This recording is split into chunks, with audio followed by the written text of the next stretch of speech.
वाहिगुरु वाहिगुरु वाहिगुरु वाहिगुरु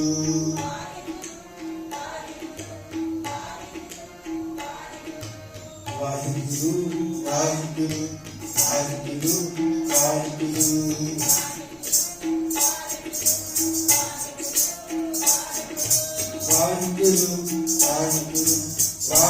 वाहिगुरु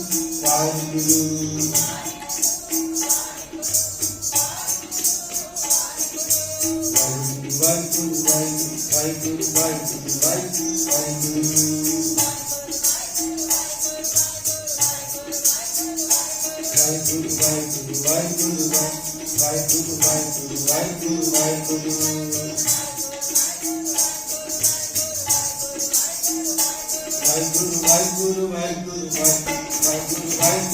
वाहिगुरु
वाहिगुरु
वाहिगुरु वाहिगुरु वाहिगुरु वाहिगुरु वाहिगुरु वाहिगुरु वाहिगुरु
कथा चल रही सी जी भगतां दी। पिछली जी कथा है भगत त्रिलोचन महाराज जी जिन्हां दी समाप्त हुई है। ते दूसरी जी कथा आपां आरंभ करन लगे हाँ भगत सुरदास जी। मैं पहला आप जी नूं बेनती की है भी 15 भगत 11 भट्ट 4 सिख ते 6 गुरु 36 भगतां ते गुरुआं दी बाणी धन श्री गुरु ग्रंथ साहिब महाराज दे अंदर दर्ज है। हरेक सिख नूं इस गल की जानकारी होनी अत्यंत जरूरी है। आपां कह दिंदे हां भी साडा गुरु केवल और केवल असीं गुरु ग्रंथ साहिब महाराज नूं मनदे हां। मनना किनू कहते हैं असी ताई कोई बंदे नूं मनदे ने भी उहदे बारे कोई जानकारी होवे सानूं। जिस बंदे बारे सानूं जानकारी नहीं हुंदी असी कदापि उहनूं नहीं मनदे।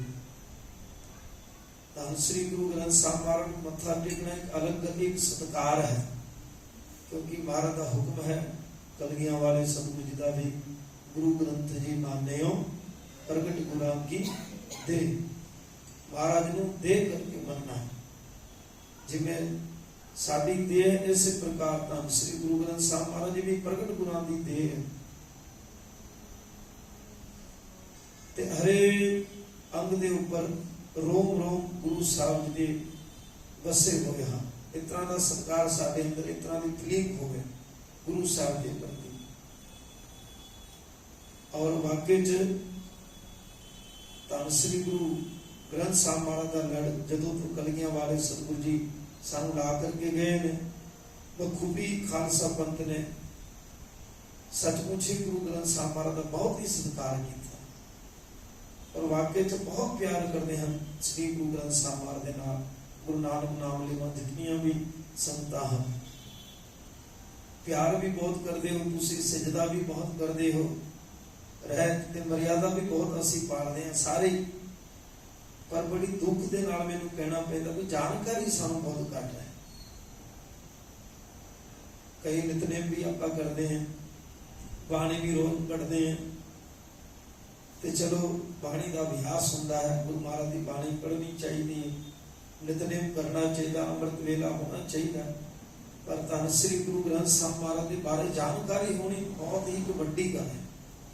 कोई बंदा सानू पूछ लवे कि साडे मजहब के बारे श्री गुरु ग्रंथ साहिब महाराज के अंदर कोई जिक्र है, साडे बारे कुछ लिखिया है, तो फिर असीं की जवाब देवांगे? सवाल खड़ा होता है। सो इस वास्ते हरेक सिख नूं श्री गुरु ग्रंथ साहिब महाराज की जानकारी होनी अत्यंत जरूरी है। और बड़े दुख के नाल कहना पैंदा कि मत्था टेकण वाले सिख बहुत ने, पर गुरु ग्रंथ साहिब महाराज की बाणी पढ़न वाले सिख बहुत घट ने। धन श्री गुरु ग्रंथ साहिब जी महाराज नूं सिजदा करन वाले 5 10 सुखमनी साहब के पाठ 50 51 51 100 पाठ करने वाले जपजी साहब के भी बहुत मिल जाएंगे। पर धन श्री गुरु ग्रंथ साहब महाराज के अंदर जी बाणी सानू की कहती की उपदेश है ये बारे जानकारी रखने वाले बहुत घट सकन मिलेंगे। इस वास्ते एक तुक एक वर्ड गुरु ग्रंथ साहब सच्चे पातशाह जी महाराज का साडे वास्ते प्रेरणा है। धन श्री गुरु ग्रंथ साहब महाराज की बाणी यह बाणी महापुरुष की निज घर वासा हो। यह बाणी जो जीरो जाने तिस अंतर रवे हर नामा।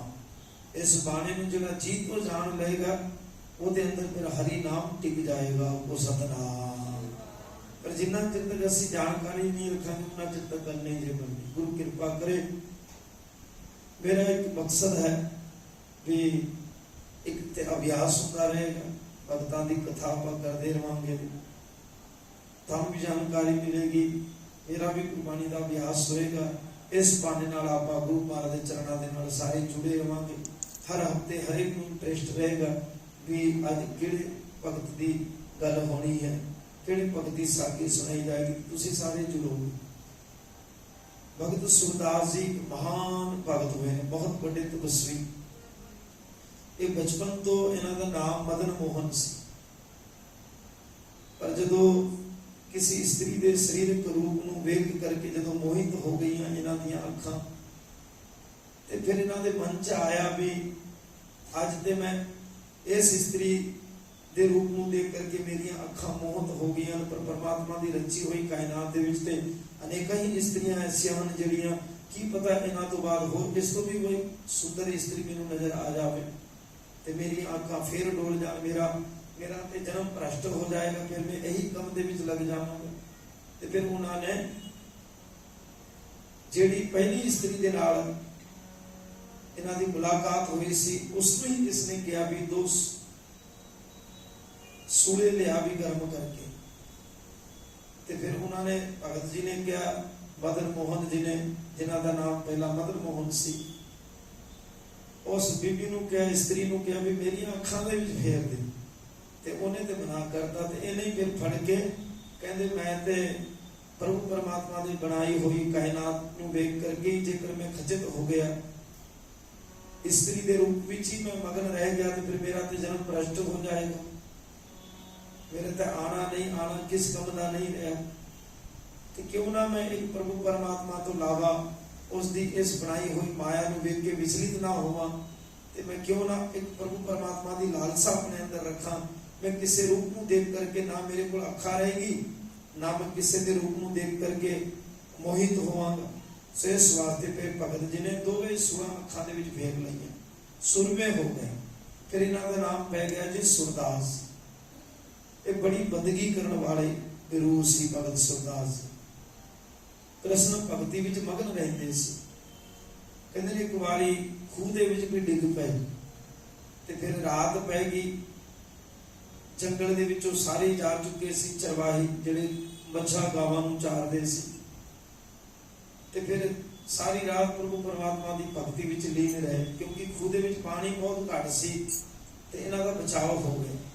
फिर सवेरे जदों इन्हां नूं कढिया गया लोकां नूं पता लग्या भी भगत जी खूह दे विच डिग पए ने फिर कढिया ते उहदे विचों किसी रूह ने फिर भगत जी नूं बिंद्रावन छड्ड दित्ता। बिंद्रावन मथुरा दे विच उत्थे काफी समा रहे भगत जी ते मैं इन्हां दे ज़्यादा विस्तार विच ना जावां भी गुरु ग्रंथ साहब महाराज के अंदर जिहड़े शब्द दर्ज ने उसकी विचार आपने ज़्यादा करनी। फिर भगत जी नूं जदों पता लग्या भी संसार नूं तारन आए गुरु नानक साहब की 5वीं जोत धन श्री गुरु अर्जुन साहिब जी महाराज श्री अमृतसर की पावन धरती ते एक ग्रंथ की रचना कर रहे हैं जिदे अंदर हरेक भगतां की बाणी जिहड़े रूहानियत भगत उन्हां दी बाणी दर्ज की जा रही ते भगत जी दे कोल ते अखां नहीं सन पर साध संगत दी ठोकरा खा के हिम्मत नहीं हारे हिम्मत रख के गुरु के ऊपर भरोसा रख के इतिहासकार लिखते हैं 5 साढ़े 5 6 महीने बाद श्री अमृतसर की धरती पे पहुंच गया। को सतनाम ਉੱਥੇ ਵੱਡੇ ਵੱਡੇ ਭਗਤ ਬੈਠੇ ਹੋਏ ਨੇ, ਸਾਰੇ ਆਪਣੀ ਬਾਣੀ ਦਰਜ ਕਰਵਾ ਰਹੇ ਨੇ। ਸ੍ਰੀ ਗੁਰੂ ਅਰਜਨ ਸਾਹਿਬ ਜੀ ਮਹਾਰਾਜ ਵੀ ਬੈਠੇ ਹੋਏ ਨੇ। ਤੇ ਫਿਰ ਸਾਧ ਸੰਗਤ ਜੀ, ਭਾਈ ਗੁਰਦਾਸ ਜੀ ਇਤਿਹਾਦਿਕ ਸਿੱਖ ਜਿਹੜੇ ਸੀਗੇ ਲਿਖਾਰੀ, ਉਹ ਲਿਖ ਰਹੇ ਸੀ ਗੁਰਬਾਣੀ। ਤੇ ਉੱਥੇ ਕਾਨਾ ਤੇ ਛੱਜੂ ਤੇ ਹੁਸੈਨ ਵਰਗੇ ਵੀ ਭਗਤ ਬੈਠੇ ਹੋਏ ਸੀ, ਜਿਨ੍ਹਾਂ ਦੀ ਬਾਣੀ ਦਰਜ ਨਹੀਂ ਹੋਈ ਗੁਰੂ ਗ੍ਰੰਥ ਸਾਹਿਬ ਮਹਾਰਾਜ ਦੇ ਅੰਦਰ। ਤੇ ਭਗਤ ਜੀ ਵੀ ਪਹੁੰਚ ਗਏ।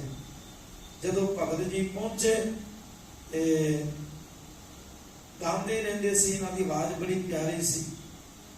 ਹਰ ਵਕਤ ਪ੍ਰਭੂ ਪਰਮਾਤਮਾ ਦੀ ਭਗਤੀ ਦੀ ਗੀਤ ਗਾਣੇ, ਵਾਹਿਗੁਰੂ ਦੀ ਭਗਤੀ ਵਿੱਚ ਲੀਨ ਰਹਿਣਾ ਇਹਨਾਂ ਦਾ ਸੁਭਾਅ ਬਣ ਚੁੱਕਿਆ ਸੀ। ਕਿਉਂਕਿ ਇੱਕ ਨਸ਼ਾ ਜਿਹੜਾ ਹੁੰਦਾ ਹੈ ਪ੍ਰਭੂ ਪਰਮਾਤਮਾ ਦੀ ਬੰਦਗੀ ਦਾ, ਉਹ ਇਹਨਾਂ ਨੂੰ ਸਰੂਰ ਜਿਹੜਾ ਉਹ ਚੜ ਗਿਆ ਸੀ। ਐਸਾ ਰੰਗ ਲੱਗਿਆ ਸੀ ਕਿ ਹਰ ਵਕਤ ਪ੍ਰਭੂ ਪਰਮਾਤਮਾ ਦੀ ਭਗਤੀ ਨੂੰ ਗਾਣਾ, ਵਾਹਿਗੁਰੂ ਭਗਤੀ ਵਿੱਚ ਮਗਨ ਰਹਿਣਾ। ਤੇ ਫਿਰ ਸਾਧ ਸੰਗਤ ਜੀ ਜਦੋਂ ਸਾਰੇ ਭਗਤ ਬੈਠੇ ਹੋਏ, ਮਹਾਰਾਜ ਨੇ ਕਿਹਾ ਵੀ ਭਗਤ ਜੀ ਆਏ ਨੇ। ਮਹਾਰਾਜ ਨੇ ਵੇਖਿਆ ਵੀ ਜਾਂਦੇ ਜਾਂਦੇ ਕੱਪੜੇ ਵੀ ਸਾਰੇ ਫਟ ਗਏ ਸੀ, ਸਰੀਰ ਵੀ ਮੈਲਾ ਹੈ, ਕੱਪੜੇ ਵੀ ਫਟੇ ਹੋਏ ਨੇ ਸਾਰੇ। ਮਹਾਰਾਜ ਨੇ ਆਖਿਆ ਜੀ ਆਓ ਜੀ ਭਗਤ ਜੀ। ਫਿਰ ਭਗਤ ਜੀ ਨੂੰ ਮਹਾਰਾਜ ਨੇ ਹੁਕਮ ਕੀਤਾ ਵੀ ਤੁਸੀਂ ਵੀ ਆਪਣੀ ਰਚਨਾ ਕੁਝ ਦਰਜ ਕਰਵਾਉਣਾ ਚਾਹੁੰਦੇ ਹੋ। ਤੇ ਭਗਤ ਜੀ ਨੇ ਨਮਸਕਾਰ ਕੀਤੀ, ਮਹਾਰਾਜ ਨੂੰ ਮੱਥਾ ਟੇਕਿਆ।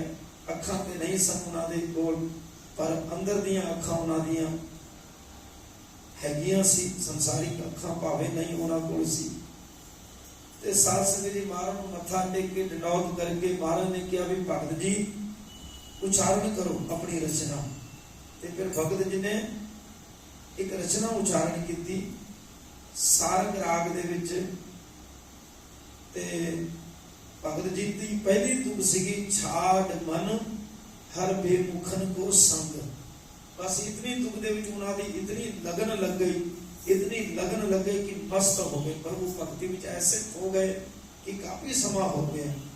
ਮਹਾਰਾਜ ਨੇ ਵੇਖਿਆ ਵੀ ਹੁਣ ਇਹ ਤੇ ਭਗਤੀ ਵਿੱਚ ਜੁੜ ਗਏ ਨੇ, ਹੁਣ ਇਹਨਾਂ ਦੀ ਤੇ ਸਮਾਧੀ ਲੱਗ ਗਈ। ਪਤਾ ਨਹੀਂ ਹੁਣ ਕਦੇ ਖੁੱਲੇਗੀ ਇਹਨਾਂ ਦੀ ਸਮਾਧੀ, ਕੀ ਪਤਾ ਅੱਜ ਖੁੱਲੇ ਇਹਨਾਂ ਦੀ ਸਮਾਧੀ ਜਾਂ ਸ਼ਾਮ ਨੂੰ ਖੁੱਲੇ ਜਾਂ ਕੱਲ ਖੁੱਲੇ, ਕਿਉਂਕਿ ਪੂਰਨ ਭਗਤ ਸੀ ਭਗਤ ਸੁਰਦਾਸ ਜੀ। ਤੇ ਫਿਰ ਲਾਂਗਰੀ ਆ ਗਿਆ ਉਧਰ, ਕਹਿਣ ਲੱਗਾ ਮਹਾਰਾਜ ਲੰਗਰ ਪ੍ਰਸਾਦਾ ਤਿਆਰ ਹੈ, ਸਾਰੀਆਂ ਸੰਗਤਾਂ ਤੁਹਾਡੀਆਂ ਉਡੀਕ ਕਰ ਰਹੀਆਂ ਨੇ, ਤੁਸੀਂ ਕਿਰਪਾ ਕਰੋ ਪ੍ਰਸਾਦਾ ਛਕੋ, ਨਾਲ ਫਿਰ ਸੰਗਤ ਵੀ ਛਕੇ। ਤੇ ਗੁਰੂ ਅਰਜਨ ਦੇਵ ਸੱਚੇ ਪਾਤਸ਼ਾਹ ਜੀ ਮਹਾਰਾਜ ਨੇ ਫਿਰ ਇੱਕ ਸ਼ਬਦ ਇਹਨਾਂ ਨੂੰ, ਫਿਰ ਇਹਨਾਂ ਦੇ ਇੱਕ ਤੁਕ ਜਿਹੜੀ ਹੈ ਉਹ ਇੱਕੋ ਹੀ ਲਾਈਨ ਦਰਜ ਹੈ ਗੁਰੂ ਗ੍ਰੰਥ ਸਾਹਿਬ ਜੀ। ਫਿਰ ਇਹਨਾਂ ਨੂੰ ਸ਼ਬਦ ਦਾ ਸਰੂਪ ਮਹਾਰਾਜ ਨੇ ਦਿੱਤਾ, ਗੁਰੂ ਅਰਜਨ ਦੇਵ ਜੀ ਮਹਾਰਾਜ। ਫਿਰ ਇਹਨਾਂ ਦੇ ਪਰਥਾਈ ਇਹਨਾਂ ਦਾ ਹੀ ਨਾਮ ਰੱਖਿਆ। ਤੇ ਗੁਰੂ ਗ੍ਰੰਥ ਸਾਹਿਬ ਮਹਾਰਾਜ ਦੇ 1253 ਅੰਗ ਦੇ ਉੱਤੇ ਇਹ ਸ਼ਬਦ ਹੈ, ਸਾਰੰਗ ਮਹੱਲਾ ਪੰਜਵਾਂ ਸੁਰਦਾਸ। ਮਹਾਰਾਜ ਨੇ ਅੱਗੇ ਲਿਖਿਆ ਗੁਰੂ ਅਰਜਨ ਦੇਵ ਜੀ, ਇੱਕ ਓੰਕਾਰ ਸਤਿਗੁਰੂ ਪ੍ਰਸਾਦ। ਮਹਾਰਾਜ ਭਗਤ ਸੁਰਦਾਸ ਜੀ ਨੂੰ ਸ਼ਬਦ ਦਾ ਸਰੂਪਾ ਦੇ ਰਹੇ ਨੇ। ਤੇ ਫਿਰ ਮਹਾਰਾਜ ਨੇ ਲਿਖਿਆ, ਸਤਿਗੁਰੂ ਸੱਚੇ ਪਾਤਸ਼ਾਹ ਜੀ ਮਹਾਰਾਜ ਨੇ ਸ਼ਬਦ ਉਚਾਰਨ ਕੀਤਾ, ਹਰ ਕੇ ਸੰਗ ਬਸੇ ਹਰ ਲੋਗ, ਮਨ ਤਨ ਅਰਪ ਸਰਵਸ ਸਭ ਅਰਪਿਓ, ਆਨੰਦ ਸਹਿਜ ਧੁਨ ਝੋਕ। ਭਗਤ ਜੀ ਦੇ ਪਰਥਾਏ ਇਹ ਸ਼ਬਦ ਮਹਾਰਾਜ ਨੇ ਉਚਾਰਨ ਕੀਤਾ। ਗੁਰੂ ਅਰਜਨ ਦੇਵ ਜੀ ਮਹਾਰਾਜ ਕਹਿੰਦੇ ਹਨ ਕਿ ਹਰੀ ਦੇ ਜਿਹੜੇ ਪਿਆਰੇ ਨੇ, ਹਰੀ ਦੇ ਜਿਹੜੇ ਬੰਦਗੀ ਕਰਨ ਵਾਲੇ ਨੇ, ਉਹ ਫਿਰ ਹਰੀ ਨੂੰ ਹਰ ਵਕਤ ਆਪਣੇ ਨਾਲ ਜਾਣਦੇ ਹਨ, ਉਹ ਹਰੀ ਦੇ ਨਾਲ ਹੀ ਵਸਦੇ ਹਨ ਤੇ ਹਰੀ ਉਹਨਾਂ ਦੇ ਨਾਲ ਵਸਦਾ ਹੈ।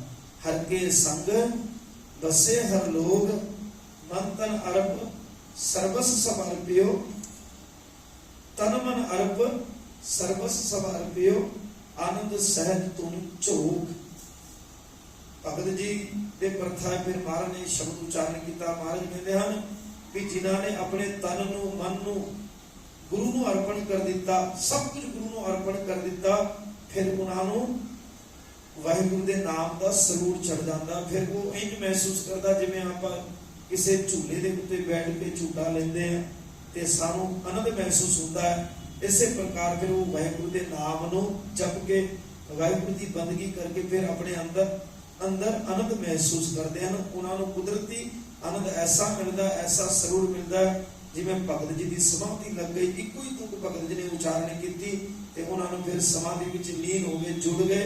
इस तरह फिर जिहड़े बंदे सब कुछ अपना गुरु नूं अर्पण कर दिंदे हन, गुरु के उपर सब कुछ अपना निछावर कर देते हैं, नाम के नाल जिहड़े प्यार करते हैं, फिर उन्होंने अंदर फिर ऐसा आनंद उत्पन्न होता है कि वो फिर सारिया गल्लां नूं भुल जाते हैं, केवल वाहिगुरू के नाम के नाल फिर प्यार करन लग जाते हैं। उन्होंने फिर भावें बंद भी कटिया जाए तो पता नहीं लगता, खोपड़ी भी उतारी जाए तो फिर पता नहीं लगता, चरखड़ियां ते भी चढ़ जाए पता नहीं लगता, तती तवी ते भी बैठ के कह देन भी तेरा किया मीठा लागे, पता नहीं लगता। फिर ऐसी कृपा, ऐसी मेहर सतगुरु जी की हो जाती है, फिर उसको बयान किया ही नहीं जा सकता। वो सतनाम। फिर अगली तो कुछ पातशाह जी फिर कहते हैं भी जेडे रब दे प्यारे हैं, फिर अगली तो कुछ महाराज कहते हैं भी दर्शन पेक भय निर्भिखई पाए हैं सगले थोक।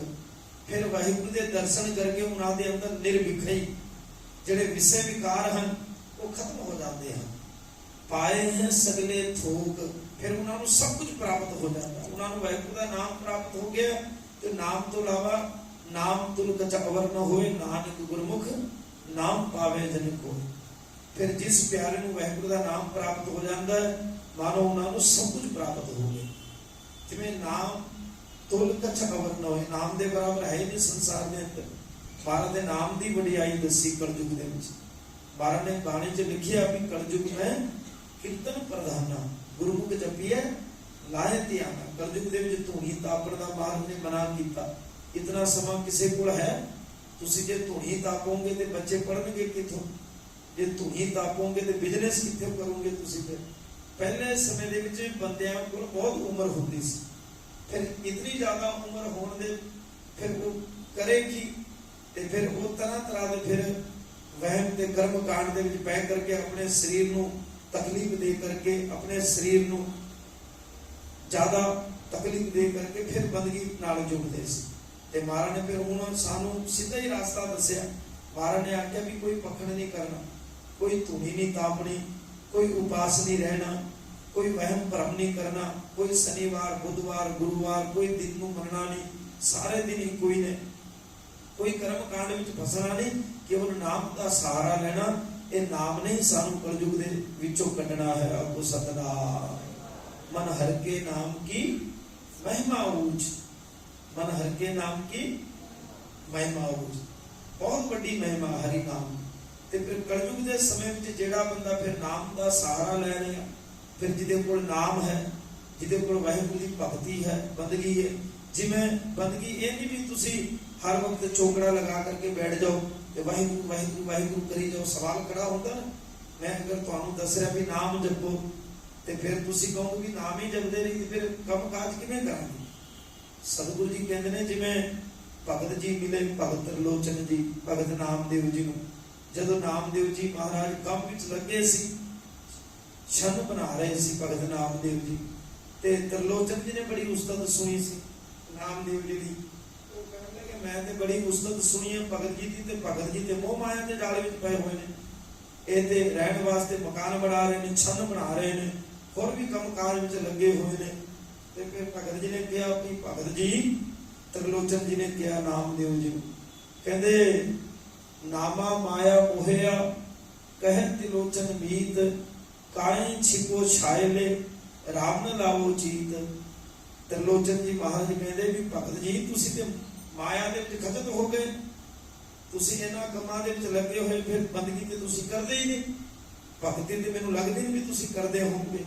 फिर भगत जी ने कहा, वो उत्तर दिता नामा कह त्रिलोचना। त्रिलोचन जी ने कहा नामदेव जी नूं, नामा कह त्रिलोचना मुक्ते राम समाल। कहते ने त्रिलोचन जी नामदेव जी कह रहे हैं, कहते ने मैं अपने मुख दे विच वाहिगुरू दा नाम जप रहा। नामा कह त्रिलोचना मुक्ते राम समाल, हाथ पाओ सब काम कर चित निरंजन नाल। कहते ने मेरे हाथ ते मेरे पैर कम काज कर रहे ने, पर मेरा दिल मेरी आत्मा वाहिगुरू दे नाल जुड़ी हुई है। आपको सतनाम। इनू कहते ने बंदगी करना। समझ रहे ना मेरी गल। कोई भी काम आप कर रहे हैं तो पूरी लगन नाल करिए। हर वक्त बंदा कम करदा ते हर वक्त झूठ दा सहारा, बंदा तोलदा है, जे इधर उधर नजर हुई सब्जी वाले दी, किराने वाले दी, ते उन्हें कहना भी इत्थे डाका मार लिया, बंदे दा ध्यान नहीं। ते ऐसे वास्ते गुरु नानक देव जी महाराज का एक उपदेश है, पूरा तोलना ते सच बोलना ते कीरत करनी। श्री गुरु नानक देव जी महाराज का उपदेश। महाराज कहते जी पूरा पूरा तोलना, किसी का हक नहीं मारना। फिर महाराज ने हक मारन के बारे बाणी के अंदर उच्चारण किया भी हक पराया नानका उस सुवर उस गाय गुर पिर हमा तामरे जा मुर्दार न खाए। कहते ने मुसलमान अगर हक मारदा है ते सूर दा मांस खांदा है, जे हिंदू किसी का हक मारदा है ते गां नूं हिंदू माता मनदा है ते हिंदू गां दा मांस खांदा है। जे सिख किसी का हक मारदा है ते फिर सिख वास्ते गुरु हमा नहीं पढ़ता, फिर वो सिख गुरु तो बेमुख हो जाता है। वो सतनाम महाराज कहते हैं गुर पीर हमा ता भरे जा मुर्दार ना खाए। जे बंदा किसी का हक नहीं खांदा ते फिर गुरु दी हामी भरदा है। जेकर ये बंदा बेईमानी ठगी करता रहा ते भावे जिन्ना मर्जी अपने गुरु पीर नूं मन्ने ते मनाने की कोशिश करे, पर गुरु पीर इस तो नाराज ही रहता है, ये पर फिर कृपा नहीं होती है। वो सतनाम इन्हां सारियां गल्लां तो सानू सतगुरु जी ने हिदायत दी हुई है। सो साध संगत जी समा मेरे को सीमित है, जेकर आप जी टाइम नाल पहुंचोगे तो फिर होर थोड़ा विस्तार दे नाल आप चर्चा करांगे, कथा होएगी। हुण समाज आज तक 8 बज गए, भगत जी की कथा मैं इत्थे ही समाप्ति करदा। फिर अगली जिहड़ी विचार है वो आप अगले संडे तो करांगे। भी इक्को ही तुक है भगत जी की गुरु ग्रंथ साहब के अंदर, छाड़ मन हर बेमुखन को संग, इक्को ही तुक। फिर अगला जिहड़ा शब्द है महाराज ने सरोपा दिता भगत जी को, क्योंकि ये इक्को ही तुक क्यों दर्ज है, क्योंकि भगत जी की समाधि लग गई सी जदों लिखा रहे थे ना भगत जी अपनी रचना। ते फिर भगत जी की जदों समाधि खुली ते भगत जी ने पूछा महाराज मेरी रचना दर्ज हुई गुरु ग्रंथ साहब च? महाराज ने आख्या भी तेरी रचना दर्ज हो गई है गुरु ग्रंथ साहब च। फिर महाराज ने आप भगत जी को सत्कार वजों सरोपा शब्द का दिता महाराज ने, बहुत बड़ी गल है। सो गुरु कृपा करे इस विचार में इत्थे ही छड्ड के फिर आप अगे तोरांगे अगले संडे नूं। गुरु कृपा करे तुसीं सारे टाइम नाल पहुंचो ते फिर आप थोड़ी 5-10 मिनट होर मेरी विचार आप करिए ताकि तुसीं भी विस्तार नाल सुन सको। ते जिवें सैकटरी साहब ने उपराला कीता सी भी 21 तरीक तो 27 तरीक तक जिहड़े आप शहीदी हफ्ता मनाया सी ते आप सारिਆਂ ने श्रवण किया ते फिर सवाल जवाब आंसर ते क्वेश्चन का पेपर भी तैयार किया सी ना वीर जी ने पप्पू भाजी ने। ते फिर बच्चों ने जिन्होंने ने जवाब दिता उन्होंने सत्कार भी मिले। तो क्यों ना फिर जे तुसी भगत की कथा सुनोगे तो अगे जाकर के फिर इस तरह का उपराला होवे भी जानकारी तो होएगी ना। जे तुसी सुनोगे 15 भगत के विचार तो जानकारी रहेगी भी किने किहड़े किहड़े भगत ने, किन्ना भगतां दी बाणी गुरु ग्रंथ साहब च दर्ज। आप इन्ना ते पता है सानू भी 15 भगत, पर वो किहड़े किहड़े भगत ने, 11 भट्ट ते किहड़े किहड़े 11 भट्ट ने, 4 सिख वो किहड़े सिख ने 4 ते 6 गुरु ते 6 गुरु किहड़े हन 10 गुरुआं दे विचों जिन्हां दी बाणी गुरु ग्रंथ साहब च दर्ज। ये पता लगेगा तुहानू, इसकी जानकारी होनी बहुत जरूरी है। सो गुरु कृपा करे तुसी हर संडे नूं इस तरह एक दूजे नूं प्रेरित करो और नाल संगत होर वध आएगी, फिर कथा दे विच भी आनंद होर बनेगा। सो गुरु कृपा करे एक नूं नाल एक दूजे नूं होर वध चढ़ के दरबार विच लै करके आओ ताकि वध तो वध संगत रहेगी ते फिर वध तो वध आनंद जमेगा। सो आने वाले समय में जो 15 भगत की कथा समाप्त हो जाएगी तो फिर एक बार फिर सैकटरी साहब को बेनती करांगा कि आंसर क्वेश्चन सवाल जवाब के पेपर तैयार करनगे।